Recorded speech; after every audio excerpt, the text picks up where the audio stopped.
নমস্কার বন্ধুরা, আটানা ব্লগ আমার চ্যানেলে আপনাদের স্বাগত। আজকে আমি একটা সুন্দর রেসিপি আপনাদেরকে শেয়ার করব। এটা একটা মাছের ঝাল, কিন্তু এই মাছটা না খুব কমই শোনা যায় এবং খুব সুন্দর এর নাম।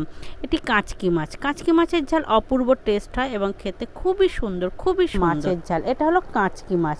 এটা খুব অল্প লোকেই এর নামটা শুনেছে। তো এই কাঁচকি মাছটা না দেখতে খানিকটা মৌরলা মাছের মতন, কিন্তু মৌরলা মাছ নয়। মৌরলা মাছের মতন সাদা সাদা, লম্বা লম্বা, ছোট। মৌরলা মাছ একটু বড় হয় আর চওড়া হয়, এটা হলো লম্বা আর সরু সরু হয়। মাছটা না কাটার কোনো ঝামেলাই নেই, ভালো করে একটু ধুয়ে নিলেই 2-3 বার হয়ে যায়। এর গায়ে আঁশও নেই আর পালক টালকও ফেলা লাগে না। তো আমি মাছটাকে ভালো করে ধুয়ে নিয়ে জল ঝরিয়ে নিয়ে এর গায়ে লবণ আর হলুদ মাখিয়ে নিয়েছি। নিয়ে মাছটাকে ভাজা করব। প্যানের মধ্যে তেল গরম করে না সব মাছগুলো আমি দিয়ে পাতিয়ে নিই, ভালো করে পাতিয়ে পাতিয়ে দিয়ে দেবো পুরো মাছগুলোই। দিয়ে এটাকে গ্যাস কমিয়ে আমি মিনিট 5-6 ধরে ভাজা করব। তাহলে কী হবে, মাছের এক পিঠ ভালোভাবে ভাজা হয়ে যাবে। আর এটা তো নরম মাছ, আর খুব অল্প সময়ের মধ্যে হয়ে যায়। ওই জন্য আমি গ্যাসটা কমিয়ে এটাকে ভাজা করব। তো আমি এর মাছে একটা মশলা দেবো, সেই মশলাটা না বানিয়ে নেই। প্রথমে দিয়েছি 1 ইঞ্চি আদা, কয়েকটা রসুন, অল্প একটু পেঁয়াজ দিয়েছি, 2টো কাঁচা লঙ্কা, অল্প একটু এলাচ লবঙ্গ দারচিনি, একটা তেজপাতা ছেড়ে দিয়েছি, দিচ্ছি একটু কালো জিরে, একটু রাঁধুনি, একটু সর্ষে, কয়েকটা শুকনো লঙ্কা দিয়ে এটাকে আমি একটা পেস্ট বানিয়ে নিচ্ছি। দেখুন মাছটা আমার হয়ে যাওয়ার পরে আমি গ্যাসটা না বন্ধ করে দিয়েছিলাম। তো মাছটা আমার কত সুন্দর সব উঠে যাচ্ছে, ভাজাও হয়ে গেছে এক পিঠ। তো এই মাছটাকে এবার আমি ঝাল করব। তো আমরা সবসময় একরকম মশলা দিয়ে এই ঝাল খাই, তো আজকে আমি ঠিক করলাম এইভাবেই আমি মাছটা রান্না করব। মাছটা দেখেছেন এক পিঠ সুন্দর ভাজা হয়ে গেছে।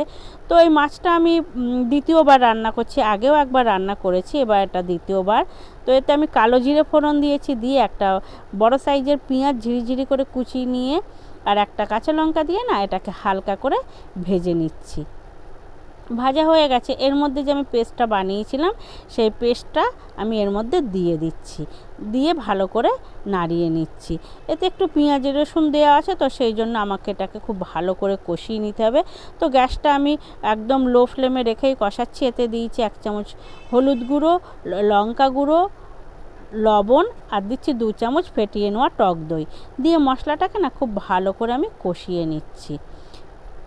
তো এই মাছটা না খুব নরম হয়, কাঁটা শক্ত হয় না, খেতেও বেশ ভালো লাগে। এতে দিয়ে দিলাম অল্প একটু লবণ। তো আপনারাও বাড়িতে এইভাবে রান্না করবেন, মাছটা খুব ভালো, বাচ্চারাও খেতে পারে।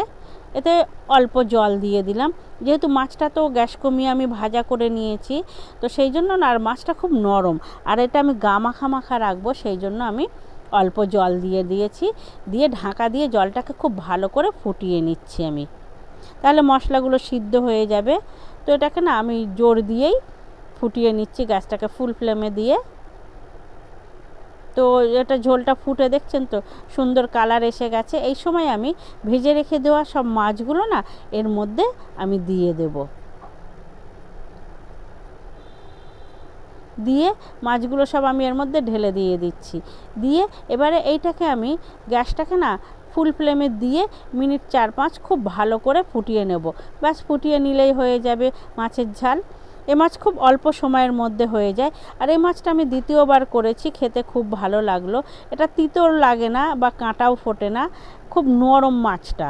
তো এটাকে খুব ভালো করে ফুল ফ্লেমে দিয়েই আমি ফুটিয়ে নিয়েছি। আমার রান্নাটা তৈরি হয়ে এসছে, দেখছেন তো ঝোল মরে গেছে, একদম গা মাখা হয়ে এসছে। তো আমি এর মধ্যে অল্প একটু ধনেপাতা দিচ্ছি, এবারে নামিয়ে নেব। তো কিছু সময় ধরে রাখার পরে দেখবেন যে ঝোলটা আছে না, এটাও গায়ে পুরো মাখা মাখা হয়ে যাবে। তো এটা না গরম ভাত দিয়ে খেতে খুব ভালো লাগে, গরম গরম মাছের ঝাল গরম ভাত দিয়ে খুব সুন্দর লাগে। তো বন্ধুরা, এই রান্নাটা আপনারাও বাড়িতে একবার ট্রাই করবেন। আর আমার রান্নাটা কেমন হয়েছে কমেন্টে অবশ্যই জানাবেন। ভালো লাগলে একটা লাইক দেবেন, আর যদি চ্যানেলটায় নতুন হয়ে থাকেন তো একটা সাবস্ক্রাইব করে দেবেন।